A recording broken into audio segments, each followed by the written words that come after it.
Começando mais um programa Chip e hoje eu vou falar sobre, vamos dizer assim, acho que o jogo do ano e também o que eu mais estava esperando, Red Dead Redemption 2. Acho que o primeiro chip que eu fiz aqui foi sobre o Red Dead, sobre o 1, e como vocês sabem, é o meu jogo preferido. Esse ano, depois de muita espera, a Rockstar soltou, acho que o que se pode dizer, uma verdadeira obra-prima. Os críticos estão falando muito, a campanha do jogo é extremamente, vamos dizer assim, é extensa, não é de, por exemplo, um The Witcher, mas são 60 horas de campanha. E o jogo, além dos gráficos surpreenderem muito, mas eu acho que de tudo é o mais relevante. A Rockstar fez algumas mudanças em jogabilidade, em cross-platform, que fala que é de poder misturar um aplicativo que eles lançaram. Tem muita coisa. Eu vou começar primeiro falando da jogabilidade. Tem algumas coisas que eles mantiveram, como por exemplo o Dead Eye, que já é que foi o principal chamativo do primeiro jogo. Nesse eles continuam com isso. E uma coisa que eles incluíram, que pelo menos pra quem gosta, pra quem já jogou Heavy Rain, que é a questão de você ter que apertar vários botões pra fazer alguma ação, eles puxaram isso pra esse jogo. Então algumas coisas, por exemplo, a questão da relação do cavalo, você tem que apertar um botão pra olhar pro cavalo, vamos dizer assim, e aí pra fazer alguma ação você tem que apertar outro botão, aí de repente alguma outra ação exige um outro botão. Então isso eu gostei bastante. Pra quem não tem muita habilidade de controle, talvez reclame um pouco na hora de mexer, mas é uma das coisas que eu mais gostei. Outra coisa, o modo de combate que a Rockstar implantou nesse jogo tá incrível, assim, os movimentos mais lentos. Eu acho que pode até falar um pouco que eles pegaram um pouco essa questão do modo de combate do Batman, que é essa movimentação mais lenta, voltar e tudo mais. Tipo, se você apanha, você cai no chão, aí você levanta, aí você já tá apanhando de novo. Questão de realidade em gráficos de sangue, essas coisas também ficou maravilhoso. E acho que o principal ponto alto, assim, do jogo, não o principal, mas uma das coisas que chamou a atenção de todo mundo foi a questão que, assim, o cavalo é o nosso principal meio de transporte durante o jogo. No Red Dead 2, a gente cria um vínculo com o cavalo, que a gente limpa ele, dá comida, faz carinho e tudo mais. Quanto mais afinidade você tem com o seu cavalo, você pode fazer algumas manobras, que eles chamaram disso, que é, por exemplo, empinar o cavalo, alguma coisa do tipo. Mas também, por exemplo, quando você está correndo muito rápido e tem que fazer alguma virada brusca, você tem esse controle maior em cima do cavalo e é bem bacana, assim. Até a questão da movimentação em cima do cavalo ficou a coisa mais linda do mundo. E essa relação que você cria, assim, deixou o jogo muito, muito, muito interessante. Uma coisa que eu citei antes, que é a questão do aplicativo. Pra quem gosta de jogar com uma tela mais limpa, essa questão do HUD, que são todos os ícones que ficam na tela do jogo, eles deram várias opções de mudança para isso. Então a gente pode jogar sem nada daquilo e utilizar só no aplicativo. Por quê? No aplicativo, além de aparecer todo o mapa, você faz uma sincronização do aplicativo do celular com o videogame. E aí você vai colocar, depois que você sincroniza, fica todo o mapa do jogo, conforme você vai descobrindo, vai abrindo o celular também. Então, tipo assim, você vai andando, você quer marcar um ponto e não tem que parar pra abrir o mapa, mas você pode vir, clicou no celular, ele já vai colocar a rota automaticamente no videogame. E a questão de jogar com a tela limpa, você pode deixar tudo no celular, questão de vida do personagem, estamina do cavalo, tudo isso pode ser transferido direto do aplicativo. Então você tem aquela paisagem que é maravilhosa, realmente como eu posso dizer assim, a questão do render pra paisagem ficou a coisa mais linda do mundo, e sem contar que todos os objetos do jogo são interativos, gente. Igual, por exemplo, alguns jogos que de tiro, que você dá tiro, não destrói nada, fica aquela coisa sem graça. Não, nesse destrói tudo. Você tá numa casa de madeira, tá levando tiro, tá destruindo a casa de madeira. Isso ficou a coisa mais linda do mundo, de verdade. Uma coisa também que eu gostei muito, tem muita gente que não gosta, mas a questão de escolhas. Durante o jogo, você pode tem essa questão de drama interativo, de você tomar uma decisão e aquilo influenciar no decorrer da história. Logo no começo do jogo você já tem a primeira, e você fala assim, tipo, nossa, será que eu vou fazer isso? Não. Eu acabei, não vou dar spoiler, eu acabei aceitando lá o que aconteceu.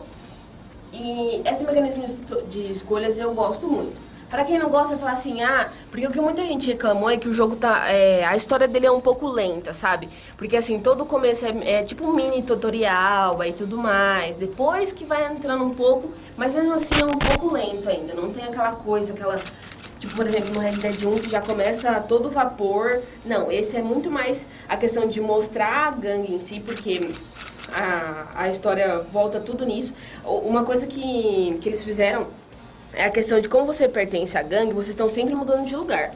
E quando você fica no lugar, eles têm... Dentro do jogo tem um mecanismo de você doar dinheiro, ou doar coisas valiosas pro acampamento. E esse dinheiro depois vai ser revertido para coisas para você fazer no acampamento. Questão de caçar para ajudar a manter o acampamento. A questão de afinidade que você cria com os personagens do acampamento. Aliás, nesse jogo a gente conhece o John Marston, do primeiro jogo. A gente descobre por que ele fica meio que devendo pro governo, como ele ganha cicatriz e tudo mais. Isso é muito interessante, porque, querendo ou não, a gente tem um certo apego pelo John, mas nesse a gente acaba pegando um apego talvez maior pelo Arthur.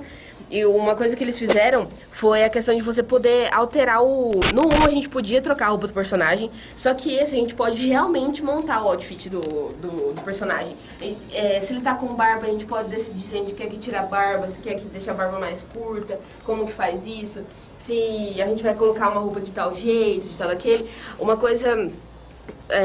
que eles fizeram, por exemplo, assim, se a gente tá num lugar muito quente, a gente tem que vestir uma roupa mais fresca, porque senão a vida do nosso personagem meio que reduz, assim. Então, pra correr, você fica mais lento, tudo isso influencia. Gente, o jogo tá a coisa mais espetacular do mundo. Eu sei que como fã de Red Dead, eu vou falar muito bem dele, óbvio. Por enquanto, eu não posso falar assim, nossa, tem um defeito, uma falha aqui, porque realmente tá um jogo incrível, incrível, incrível, incrível. Uma coisa que eles fizeram com o mapa, que o jogo todo se passa no mapa antigo do Red Dead, mas talvez um pouco mais expandido, e a questão de lugares, por exemplo, como Armadilho, Blackwater e tudo mais, esse mostra o passado. Realmente, tipo, é bem antes do outro jogo, então... quando você joga um depois, se alguém tiver a oportunidade de fazer isso, você vai ter visto toda essa transição moderna, assim, do Velho Oeste para esse lado mais moderno, a questão dos carros e tudo mais. E acho que a última coisa que eu tenho para falar do jogo, assim, é a questão que eles fizeram de cinemática. Todo jogo tem essa questão de cinemática, tudo bonito e tudo mais, só que o que eles fizeram nesse?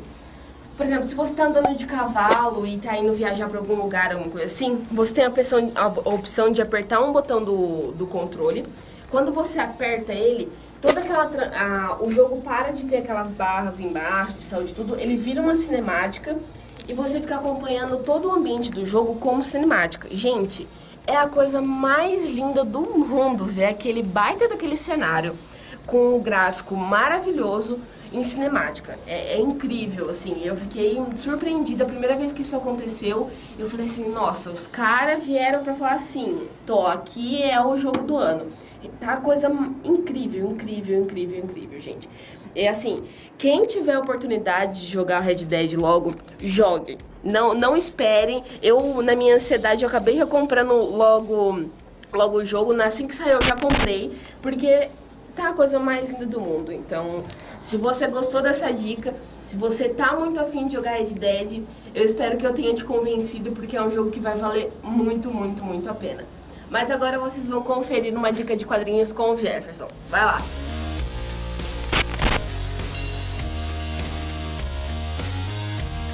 Salve, salve, galera do Chip! Sejam muito bem-vindos a mais uma dica preciosa de quadrinhos no Chip. A edição de hoje, especialíssima, traz essa dica aqui pra você, ó.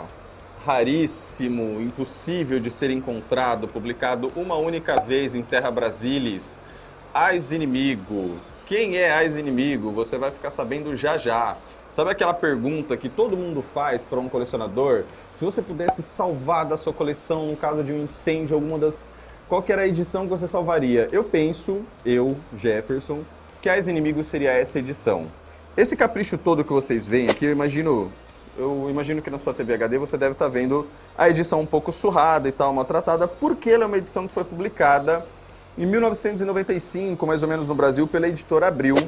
E é um daqueles itens que ninguém tem. Por quê? Porque isso nunca chegou às livrarias, isso nunca chegou às bancas. Ela traz esse encadernado que nunca teve nada parecido com isso nas histórias em quadrinhos e publicações de livros relacionados aqui no Brasil. Ela traz esse formato de envelope aqui, ó, que é para proteger a edição.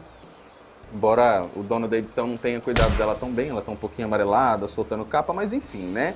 Aquelas coisas que deixam a edição ainda mais preciosa. Do que se trata Ais Inimigo? Ais Inimigo é um personagem obscuro da DC Comics. Sim, a casa dos maiores heróis de todos os tempos, a minha preferida, DC Comics, a casa do Batman, do Superman, da Liga da Justiça. Esse é um personagem que atuava na Segunda Guerra Mundial, ele teve o seu momento de fama mais lá nos anos 60, anos 70, e depois da crise nas Infinitas Terras, que um dia nós falaremos sobre crise nas Infinitas Terras neste programa, ele caiu em obscuridade, quase nunca mais apareceu, salvo uma apariçãozinha aqui ou acolá em histórias de outros personagens. Essa história ela é muito especial, não só por conta de ser algo inédito em publicações do Brasil e que nunca foi republicada. Além dela trazer esse formato luxuoso, ela é um poema de guerra, como o próprio subtítulo da história conta. Ela é focada num piloto alemão de avião da Segunda Guerra Mundial, Hans von Hammer. Ela pega esse piloto num momento de fragilidade, onde ele já está aposentado, velhinho, de cama, pronto para morrer, e um determinado jornalista resolve escrever a história da vida desse personagem. Essa obra, ela traz um discurso tão incrível, tão lindo, tão mágico, e aborda como era a Segunda Guerra Mundial do outro lado. A gente está acostumado a sempre ver os nazistas ali como vilões e tal, mas existiam soldados do lado inimigo que não compactuavam com tudo aquilo, que estavam ali seguindo ordens. Então, à medida que o discurso avança do Hans von Hammer, o nosso Ais Inimigo, o piloto, na sua conversa com o jornalista, ele vai... O autor, o George Pratt, que ele escreveu e pintou essa série, cada quadrinho desse aqui é uma tela a óleo. Ele desenha cenas tão incríveis, sangrentas, tem umas cenas na neve, das batalhas, tem cenas muito tocantes dos soldados comemorando o Natal no fronte. Tem umas coisas assim, muito fora da casinha, muito diferente, muito... Lembra quando eu sempre falo para vocês que quadrinho não é coisa de criança, é coisa de criança também, mas não é especificamente para criança. O quadrinho, ele vai pegar ali todo tipo de gênero, subgênero, assunto, idade, classe social, gênero sexual, enfim. Ele é vasto, ele é amplo, ele é a mais versátil das formas de comunicação que nós temos à disposição. Nos quadrinhos você pode pôr tudo. E o George Pratt nos presenteia com esse deslumbre total, aqui, imagens lindas, uma pintura que às vezes é confusa, às vezes ela se mistura com muito preto, com muito escuro, e traz uma história linda, tocante dessas, que é para você ler com o lencinho do lado, para você não deixar uma lágrima cair e estragar a sua obra, né? Se você algum dia estiver passando por uma loja, por um sebo, e você encontrar isso aqui, cara, abraça, cata assim, pega e fala assim, é meu, ninguém toma. Ais Inimigo, um poema de guerra, é um clássico não só das publicações do Brasil, mas é um clássico da literatura dos quadrinhos adultos do mundo. Isso aqui é para ter, guardar, colecionar e doar. Doar não, melhor, deixar de herança para os seus filhos, para os seus netos, enfim, não vale nada se você procurar lá no Mercenários Livres, a galera tá vendendo ali por 50, 60 reais, eu não venderia isso aqui por menos de 300 reais, mas nem morto. Mas enfim, essa é a dica de quadrinhos de hoje. Ais Inimigo, um poema de guerra, nesse encadernado luxuoso, lindíssimo, é uma história.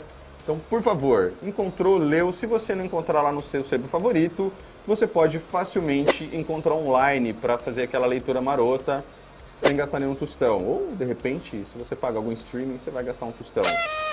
É aquela leitura que vale. Ais Inimigo, obrigado, gente. Até a próxima. Então, galera, eu espero que você tenha curtido a dica de quadrinho do Jefferson e a minha dica de jogo. E eu vejo você no próximo programa. Até lá!